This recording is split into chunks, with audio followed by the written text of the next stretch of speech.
السلام عليكم ومرحبا بكم معايا في القناه. كنتمنىكم ان شاء الله تكونوا بصحه جيده وتكونوا بخير وعلى خير وانتم كتشاهدوا هذا الفيديو. واليوم ان شاء الله غادي نوجد معكم الهريسه ديال الدار اللي كتكون صحيه بهذا النوع ديال هذه الفلفله. راه كتكون حاره حاره حاره البنات وكتجي لذيذه. وغادي ندير هنا 2 حبات ديال الفلفله هكا الحلوه. والبنات ما تنسوش ليا تعليق جميل، الله يجازيكم بخير. ما تنسوش واحد التعليق وما تنسوش واحد اللايك الى بديتو هكا الفيديو. ما تنسوش ليا لايك، الله يجازيكم بخير. هاد الفلفله الروميه حتى هي كنديروها، كنرافقها بها، كنخلطها بها باش ما كتجيش فيها واحد الجهد اللي كثير، لان ما نقدروش نطيبوها بوحدها. راه ملي كتكونوا طيبوها هاد الفلفله اللي كتكون حاره اللي قلت لكم راها كتكون حاره بزاف البنات. ضروري ما كنخلطوها بحال هكا بهاد الفلفله، وكتجي لذيذه، كتجي لذيذه بواحد التتبيله اللي كتجي رائعه وتبقى تصبر معنا حتى العام كامل. وهذا الشكل كيف ما وريتكم هو هذا.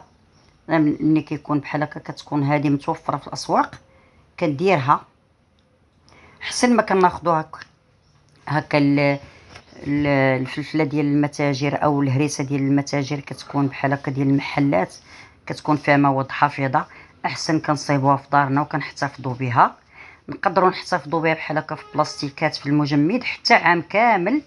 الوقت اللي بغينا كنجبدوا واحد الكميه اللي كنديروها هكا قليله ديال الاسبوع بحال هكا، او ديال 2 الاسابيع.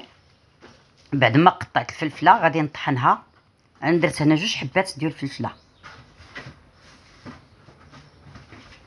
غادي نطحنها مزيان. الا ما عندناش هاد الهاشوار بحال هكا كنقدروا نطحنوها بحال هكا في المولينيكس، كنخلطوها كامله وكنطحنوها في الكاس ديال المولينيكس. نتوما شفتوا معايا كيفاش طحنتها. وكنجيب واحد المقله فاش غادي نطيبها، كنضيفها فيها وكنضيف الكميه الثانيه اللي باقا عندي. غادي نزيد نطحنها. هاد الهريسه الا جربتوها البنات راه غادي تشكروني عليها. بهاد القوام ديالها راه غادي تشكروني عليها. راه كتجي لذيذه، كتجي واخا كتكون حاره، يعني كتاكليها وكتحسي بديك اللذه ديالها وديك البنه اللي فيها. راه كاينه اللي حاره وكتكون غير مالحه وما كتعجبكش ديال المتاجر، يعني هذه كتكون صحيه احسن. صافي بعد ما طحنا الفلفله، انا نتوما شفتوا معايا شحال درت من مزيود. راه درت هكا 7 المزيودات صغار، ما درتش بزاف. صافي كنحيد لهم داك الراس الفوقاني.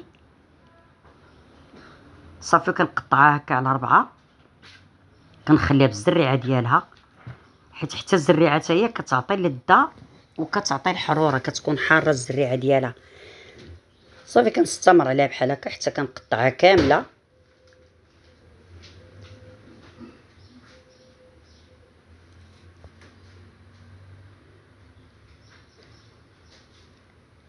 عرفتي هاد الهريسه البنات كتجي باش غنقول لكم كيفاش كتجي. هنايا درت معها الثومه اللي نقيت، دوك 3 الفصوص ديال الثومه، وغادي نطحنهم معاها.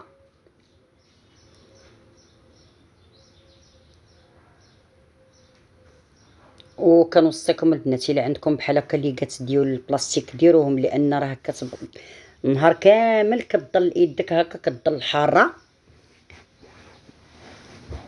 انا ما درتش هذا وجاتني هذه خرجت ليا حاره بزاف وبقات ليا الحروره. الا مسيت وجهي هكا كتحرقني، الا مسيت شي بلاصه كتحرقني.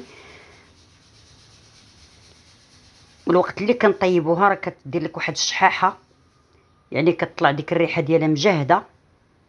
صافي بعد ما ضفتها هكا على الفلفله غادي نحطها كطيب. العافيه تكون شويه مجهده.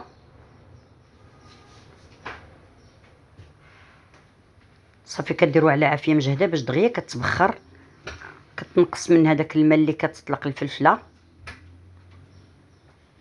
الفلفله الحلوه هي اللي كتطلق الماء بزاف، اما هي الحاره راه ما طلقاش الماء. نتوما شفتوا داك الماء ديالها، كنحيدوه هو الاولاني. وحنا كنستمروا عليها بحال هكا واقفين حداها، كنحركوها باش دغيا كتبخر. هي بعد ما تبخرات واحد 15 دقيقه راه تبخرات معنا. شوف كيفاش ولات وطابت، ما بقاش فيها الماء. كيف ما قلت لكم هاد البخار اللي كيطلعوا منها حارين. هنا كندير الملح حسب الذوق، درت معلقه ديال الملحه، اللي كيبغيها مالحه كيزيد الملحه. وكندير واحد الرشه هكا ديال الفلفل الاسود، كيعطي واحد النسمه. واخا هي حاره البنات غادي تقولي علاش درتي الفلفل الاسود وهي حاره. الفلفل الاسود عنده بنته بوحدها. صافي وكنحرك هكا مزيان. وغادي نجيب واحد جوج فصوص ديال الثومه كنقطعهم هكا طريفات. هي راه تقريبا طابت. عاد باش غادي نضيف فيها الثومه، باش كتبقى فيها الثومه كتبقى عاطيها واحد النسمه. صافي غادي نضيف الثومه نضيفها عليها.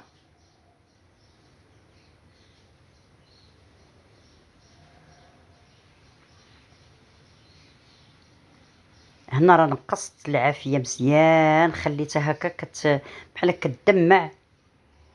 كندير شويه زيت البلديه او زيت الزيتون، واحد 4 المعالق ديال زيت الزيتون. صافي وكنطفي عليها. صافي هنا راه طابت. نتوما شفتوا حتى اللون ديالها كيفاش كيجي. صافي هنا راه طفيت عليها. وغادي نعصر واحد الليمونه حامضه. عندي حامضه هكا صغيره.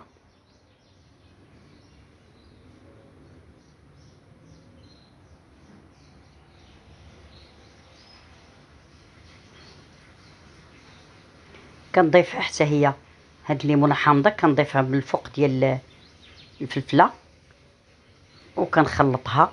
يعني راه بدات كتبرد دابا. صافي الهريسه ديالنا راه وجدات. وجربوها راه كتجي بنينه البنات، راه كتجي رائعه.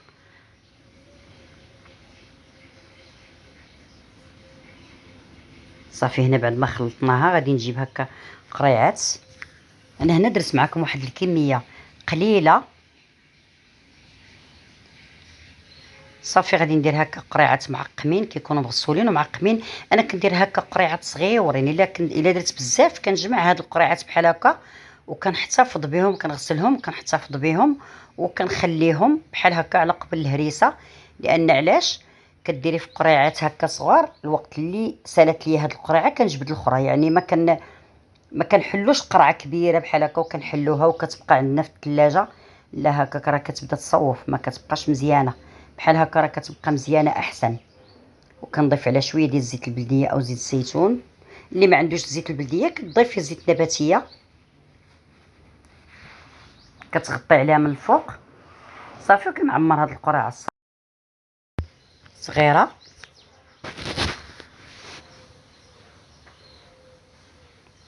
والبنات ما تنسوش ليا تعليق جميل. الله يجازيكم بخير الا شفتوا هكا الفيديو حتى الاخر. وما تنسوش واحد اللايك. الله يجازيكم بخير باش هكا القناه ديالنا تشاف.